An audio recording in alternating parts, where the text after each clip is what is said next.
চট্টগ্রামে জ্বালানি তেল নিয়ে আবারও দুশ্চিন্তা শুরু হয়েছে। ঈদের আগে কিছুটা স্বাভাবিক থাকলেও ঈদের ছুটি শেষ না হতেই আবার সংকট দেখা দিয়েছে নগরের বিভিন্ন পেট্রোল পাম্পে।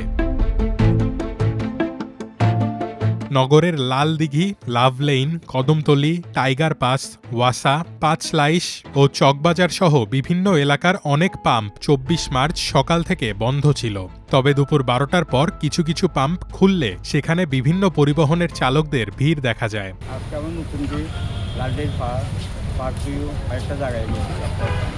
আমাদের প্রতি মাসে ৬০ গাড়ি অকটেন লাগে, অনুযায়ী আমাদেরকে দিচ্ছে ২৫ গাড়ি অকটেন, তাহলে আমাদের আরো ৩৫ গাড়ি শর্ট থাকতেছে। শেষের দিকে অল্প একটু আছে, পেট্রোল পাম্প ঘুরতে ঘুরতে তো তেল লাগে, সেই তেলই বা পাবো কোথায়?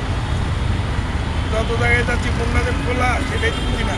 সিরাজগঞ্জের বাঘাবাড়ী অয়েল ডিপো থেকে সরবরাহ কমে যাওয়ায় জ্বালানি তেলের তীব্র সংকট দেখা দিয়েছে। এর ফলে সিরাজগঞ্জের তেল পাম্পগুলোতে পুলিশ পাহারায় সীমিত পরিসরে তেল বিক্রি চলছে। তেল সংগ্রহের জন্য দীর্ঘ লাইনে দাঁড়িয়ে যানবাহনের চালক ও সাধারণ মানুষ চরম ভোগান্তিতে পড়েছেন। ডিজেল হলো ৪,৫০০ লিটার আর অক্টেন হলো ৩,০০০ লিটার। হ্যাঁ, এখন কি করবেন কাস্টমার? আমাদের তো কিছু করার নাই। আচ্ছা, মেঘনা পেট্রোলিয়াম থেকে যা দেবো আমাদের তাই। জি, আমাদের চাহিদা মোতাবেক তো তারা দেয় না, তাদের নিয়ম অনুসারে যা পায় আমরা তাই। এদিকে সকাল থেকে বেলা ৩টা পর্যন্ত জেলার উল্লাপাড়া, রায়গঞ্জ, বেলকুচি ও জেলা শহরের তেল পাম্পগুলো ঘুরে দেখা যায় ডিজেল সীমিত আকারে পাওয়া গেলেও পেট্রোল ও অকটেন প্রায় নেই বললেই চলে। এখানে ৩ ঘন্টা ধরে আসছি, এখানে হুন্ডা যাবতীয় তেল দিচ্ছে, কিন্তু আমাদের প্রাইভেট গাড়ি তেল দিচ্ছে না। পুলিশ এখানে থাকাকালীনতেও আমাদের সিরিয়াল মেনটেন করতে পারছে না, এটা পুলিশের ব্যর্থতা, আমাদের ভোগান্তি। এটা পাম্পে তেল দেয় না, বন্ধ একেবারে গেট লক। এখানে দেখতেছিলাম যে দিতেছে, এই জন্য আর কি দাঁড়াইলাম।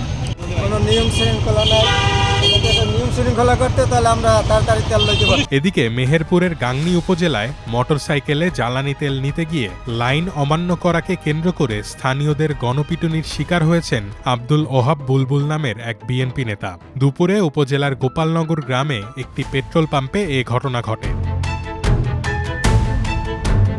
২৩ মার্চ নীলফামারীর জলঢাকায় একটি পেট্রোল পাম্পের কর্মীর ওপর হামলা হয়। এর প্রতিবাদে ২৪ মার্চ জেলা পেট্রোল পাম্প মালিক অ্যাসোসিয়েশনের জরুরি সভা হয়। পেট্রোল পাম্পে হামলা বন্ধ না হলে আগামী ২৪ ঘন্টার মধ্যে সব পাম্প বন্ধের হুঁশিয়ারি দেওয়া হয় সভা থেকে।